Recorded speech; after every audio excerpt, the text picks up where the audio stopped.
الرحیم الحمدللہ رب العالمین والعاقبۃ للمتقین والصلاة والسلام علی سید الانبیاء والمرسلین اما بعد فاعوذ باللہ من الشیطان الرجیم بسم اللہ الرحمن الرحیم۔ آج ہم اللہ کے فضل و کرم سے درس قرآن کا دوسرا سبق پڑھنے کی سعادت حاصل کر رہے ہیں۔ اس سبق میں ہم سورۃ الفاتحہ کے فضائل، سورۃ الفاتحہ کا نزول اور سورۃ الفاتحہ کے اسماء ذکر کریں گے۔ سورۃ الفاتحہ کا نزول اکثر علماء کے نزدیک مکہ مکرمہ میں ہوا، یعنی کچھ علماء فرماتے ہیں کہ سورہ فاتحہ مکہ مکرمہ میں نازل ہوئی ہے، اور حضرت امام مجاہد رحمہ اللہ تعالیٰ فرماتے ہیں کہ سورۃ الفاتحہ مدینہ منورہ میں نازل ہوئی ہے۔ اور ایک قول یہ بھی ہے کہ سورۃ الفاتحہ مکہ میں بھی نازل ہوئی اور مدینہ میں بھی نازل ہوئی، یعنی 2 مرتبہ نازل ہوئی۔ یہ واحد صورت ہے، اس کو یہ اعزاز حاصل ہے، یہ شان حاصل ہے کہ یہ وہ صورت ہے جس کو اللہ نے 2 مرتبہ نازل فرمایا۔ اس صورت میں 1 رکوع، 7 آیاتیں اور 27 کلمے اور 140 حروف ہیں۔ سورۃ الفاتحہ کے کثیر نام ہیں،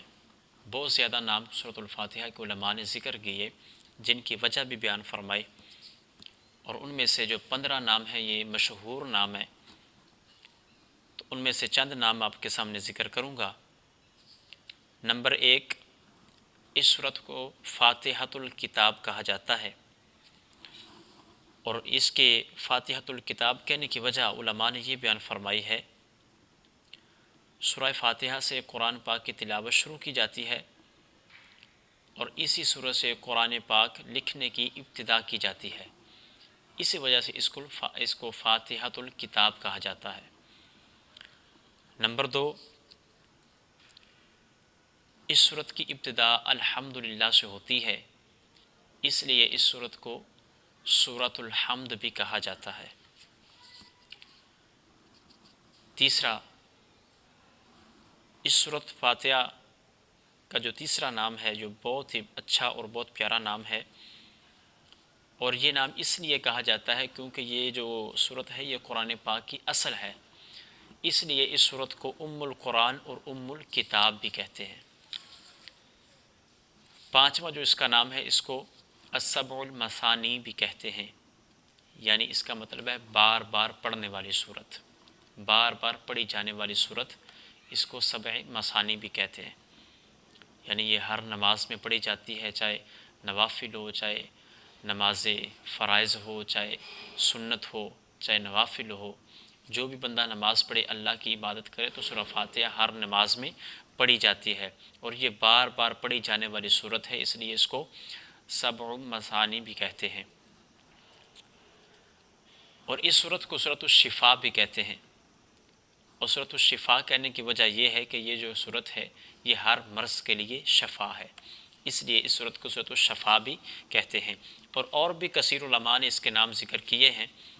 اور میں ان کی طرف نہیں جاتا کیونکہ پھر کلپ لمبا ہو جائے گا تو لوگوں کو سننے میں دشواری پیش آتی ہے، تو ہر بندے کے ٹائم کو ملحوظ خاطر رکھنا چاہیے۔ سورۃ الفاتحہ کے چند فضائل آپ کے سامنے بیان کرتا ہوں۔ حضرت ابو سعید بن معلیٰ رضی اللہ تعالیٰ عنہ فرماتے ہیں کہ میں نماز پڑھ رہا تھا، امام الانبیاء صلی اللہ تعالیٰ علیہ وآلہ وسلم نے بلایا،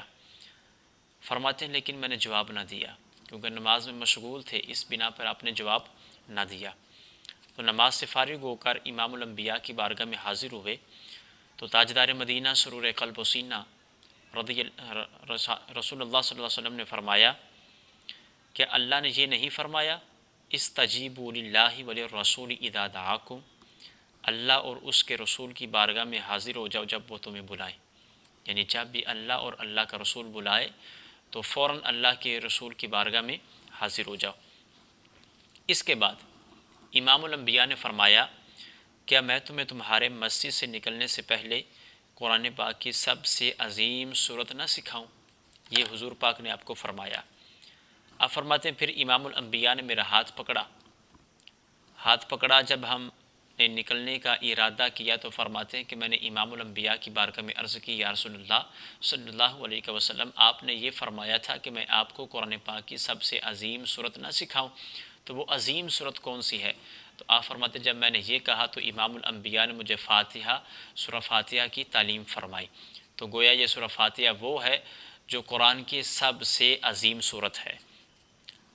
اور اس کے علاوہ حضرت عبداللہ بن عباس رضی اللہ تعالیٰ عنہ آپ فرماتے ہیں کہ ایک فرشتہ آسمان سے نازل ہوا اور اس نے سید المرسلین صلی اللہ تعالیٰ علیہ وآلہ وسلم کی بارگاہ میں سلام پیش کر کے عرض کی، یا رسول اللہ صلی اللہ علیہ وسلم، آپ کو ان دو نوروں کی بشارت ہو جو آپ کے علاوہ اور کسی نبی کو نہیں عطا ہوئے، یعنی ایسے دو نور ہیں جو اللہ نے صرف آپ کو ہی عطا کیے ہیں، آپ کے علاوہ کسی اور نبی کو یہ دو نور حاصل نہیں ہوئے۔ تو امام الانبیاء نے فرمایا وہ دو نور کون سے ہیں؟ تو فرمایا ایک نور سورۃ الفاتحہ ہے اور دوسرا نور سورۃ البقرہ کی آخری آیاتیں ہیں، یعنی یہ دو نور ہیں جو اللہ نے آپ کو ہی عطا فرمائے ہیں، آپ کے علاوہ کسی کو عطا نہیں فرمائے۔ تو تیسرا حضرت ابی بن کعب رضی اللہ تعالیٰ عنہ، آپ سے روایت ہے، آپ فرماتے ہیں کہ حضور پر نور صلی اللہ تعالیٰ علیہ وآلہ وسلم نے ارشاد فرمایا، اللہ تعالیٰ نے تورات اور انجیل میں ام القرآن کی مثل کوئی صورت نازل نہیں فرمائی، یعنی پہلے انبیاء پر جو اللہ نے کتابیں نازل فرمائیں، پہلے نبیوں کو جو کتابیں دیں، صحیفے دیں، تورات، انجیل، زبور جو اللہ نے پہلے نبیوں کو عطا فرمائی، تو فرمایا ان میں اللہ نے سورہ فاتحہ کی مثل کوئی بھی صورت نازل نہیں فرمائی۔ یہ میری شان ہے کہ اللہ نے مجھے قرآن بھی عطا فرمایا اور قرآن میں سورہ فاتحہ بھی عطا فرمائی۔ اور حضرت عبد الملک بن عمیر رضی اللہ تعالیٰ عنہ، آپ سے روایت ہے، جو میں نے پہلے نام ذکر کیا کہ اس سورت کو سورۃ الشفاء بھی کہتے ہیں، تو اسی کے ضمن میں روایت ہے، آپ فرماتے ہیں کہ امام الانبیاء صلی اللہ تعالیٰ علیہ وآلہ وسلم نے فرمایا سورۃ الفاتحہ ہر مرض کے لیے شفا ہے، یعنی بندے کو کوئی مرض لاحق ہو جائے، بندہ بیمار ہو جائے، بخار ہو جائے، سر کا درد ہو یا کوئی اور کسی جگہ پہ درد ہو، تو سورہ فاتحہ ہر مرض کے لیے شفا ہے۔ سورہ فاتحہ پڑھ کے دم کرو، اللہ تعالیٰ شفا عطا فرمائے گا۔ اور اس کے علاوہ سورۃ الفاتحہ کے متعلق چند شرعی مسائل بیان کر کے آج کی گفتگو کو ختم کرتے ہیں۔ نمبر 1،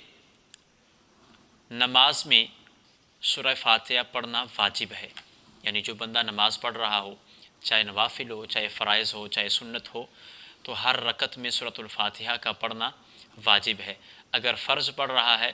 4 رکعتوں والی نماز ہے، تو پہلی 2 رکعتوں میں سورہ فاتحہ پڑھنا واجب ہے، اگر نہیں پڑھے گا تو نماز لٹانی پڑے گی۔ اور اگر 2 رکعت والی پڑھ رہا ہے تو پھر دونوں رکعتوں میں پڑھنا واجب ہے۔ 4 رکعت والی ہے، یعنی ظہر کی ہے یا عصر کی ہے یا عشاء کی ہے، تو ان میں پہلی 2 رکعتوں میں پڑھنا واجب ہے۔ تو پہلی 2 رکعتوں میں اگر سورہ فاتحہ نہ پڑھی تو جماعت لٹانی پڑے گی، جماعت نہیں ہوگی۔ اس کے علاوہ اگر بندہ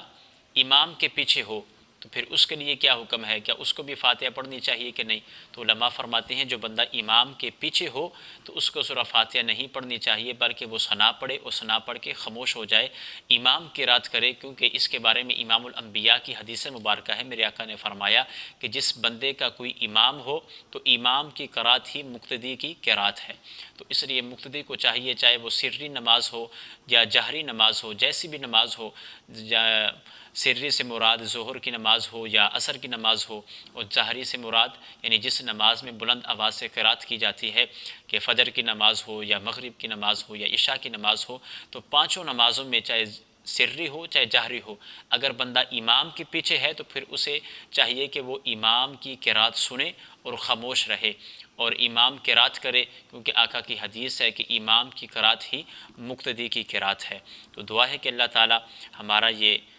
آج کا سبق اپنی بارگاہ میں قبول فرمائے اور لوگوں کو سن کے اس پہ عمل کرنے کی اور آگے شیئر کرنے کی توفیق عطا فرمائے۔ وما توفیقی الا باللہ۔